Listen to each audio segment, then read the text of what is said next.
Hallelujah hallelujah. सभी को जय मसीह की। आज के सुंदर दिन में प्रभु आप सबको बहुत आशीष करें। खासकर जो बाइबल की नए नियम में मत्ती खासकर हम लोग देखते हैं 12 अध्याय के, वहाँ 43 से लेकर जब हम लोग 45 तक देखते हैं, वहाँ अधूरे सुधार में विपत्ति। क्योंकि जब अशुद्ध आत्मा मनुष्य में से निकल जाती है तो सूखी जगहों पर विश्राम ढूंढती फिरती है और पाती नहीं। तब कहती है, मैं अपने उसी घर में जहाँ से निकली थी लौट जाऊंगी। और लौटकर उसे सूना, झाड़ा बुहारा और सजा सजाया पाती हैं। तब वह जाकर अपने से और पूरी 7 आत्माओं को अपने साथ ले आती है और उसमें बैठकर वहाँ वास करती हैं। और उस मनुष्य की पिछली दशा पहले से भी बुरी हो जाती है। इस युग के बुरे लोगों की दशा भी ऐसी ही होगी। यीशु मसीह बता रहे हैं कि इसी युग के लोगों की भी दशा ऐसी होगी, क्योंकि वो लोग नहीं समझ पाते थे। क्योंकि यदि परमेश्वर में चलते हैं तो उनकी महिमा करना है, आराधना करना है, प्रार्थना करना है।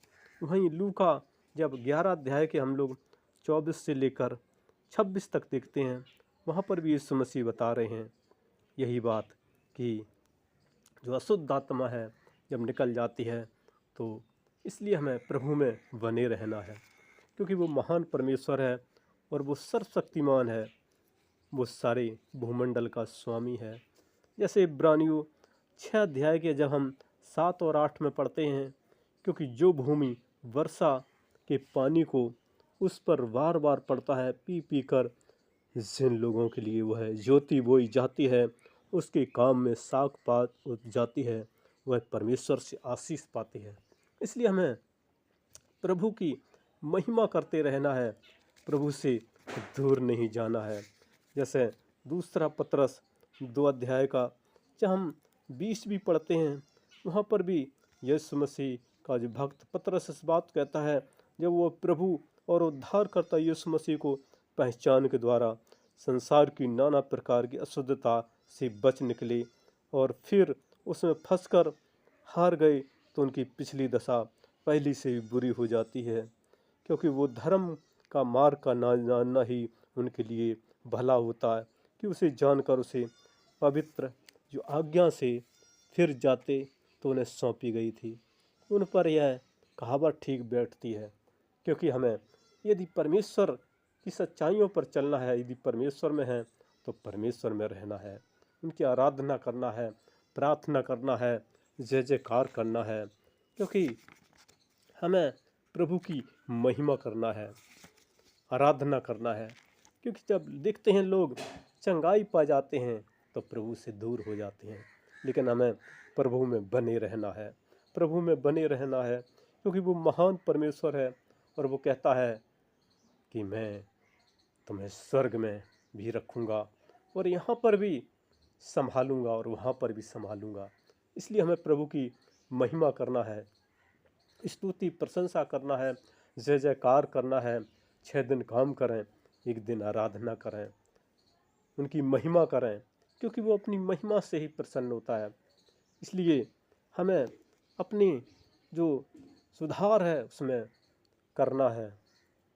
यदि प्रभु की सच्चाइयों को समझे हैं तो प्रभु की पवित्रता में बने रहना है, प्रभु की आज़ादी में बने रहना है, प्रभु की महानता में बने रहना है, प्रभु के वचन पर चलना है, पवित्रता से रहना है, नम्रता से रहना है, दीनता से रहना है। हमें परमेश्वर में प्रार्थना परमेश्वर से करना है, कि उसने कहा है तुम मुझसे मांगो मैं दूंगा।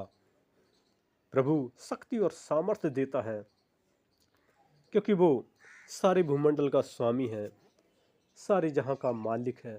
उसकी महिमा करें, उसकी आराधना करें, वर्णन करें, क्योंकि उसने कहा है तुम मेरे पास आओ, मैं तुम्हें विश्राम दूंगा।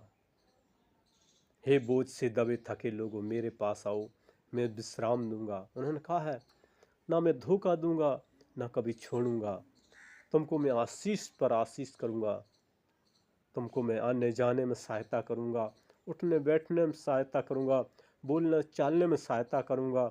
घर द्वार पर आशीष होगा, पशुओं पर आशीष होगा, भंडारों पर आशीष होगा, खेती बाड़ी पर आशीष होगा, बाल बच्चों पर आशीष होगा। परमेश्वर कहता है मैं तुम्हारा उद्धार करता हूँ, मैं तुम्हारा जीवन देने वाला हूँ, मैं तुम्हें अनंत जीवन देता हूँ। इसलिए हमें प्रभु की महिमा करना है, उनकी आराधना करना है, प्रार्थना करना है, जय जयकार करना है, क्योंकि वो जय जयकार के योग है, वो महिमा के योग है। इसलिए हमें वचन पर चलते रहना है, क्योंकि जैसे मत्ती 12 में यीशु मसीह बता रहे हैं 45 में, हमें प्रभु की महिमा करते रहना है। क्योंकि देखते हैं लोग चंगे हो जाते हैं तो परमेश्वर से दूर हो जाते हैं, नाना प्रकार की बुराइयों में फंस जाते हैं, गलत सेवन करने लगते हैं, कहीं नशा, ये सब परमेश्वर के विरोध में है। तब परमेश्वर कहते हैं मैं उनको दंड दूंगा, क्योंकि परमेश्वर ने ही इंसान को बनाया है और इंसान ही परमेश्वर की कारीगरी है और इंसान से ही परमेश्वर मोहब्बत करता है।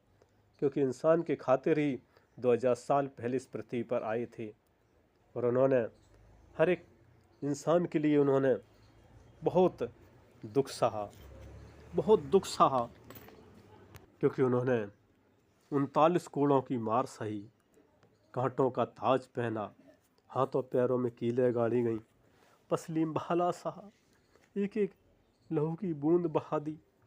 प्रभु ने कितना दुख सहा इंसान की खातिर कि इंसान मेरे वचन पर चले, मेरी सच्चाइयों पर चले, जय जयकार करे, क्योंकि वो जय जयकार के योग है, वो महिमा के योग है, वो बढ़ाई के योग है, वो तारीफ के योग है। इसलिए हमें प्रभु में बने रहना है, उनकी सच्चाइयों पर चलते रहना है, क्योंकि वो वादा भी कर गए मैं तुम्हारे बीच में एक सहायक छोड़े जाता हूँ, मैं तुम्हारे बीच में पवित्र आत्मा की शक्ति और सामर्थ्य छोड़े जाता हूँ, वो तुमको सत्य की आत्मा जो है आगे का रास्ता बताएगी। और उन्होंने कहा भी था मैं अब स्वर्ग जा रहा हूँ, लेकिन मैं एक दिन आऊँगा एक एक का न्याय करने के लिए। इसलिए हमें प्रभु में बने रहना है, क्योंकि इस पृथ्वी पर तो थोड़े दिन की ज़िंदगी है, कब यहाँ से जाना पड़े कोई पता नहीं, एक सेकंड का पता नहीं कब यहाँ से जाना पड़े, क्योंकि ये मृत्यु लोक है, ये पाप भरा संसार है, एक दिन इस शरीर छोड़कर जाना पड़ेगा।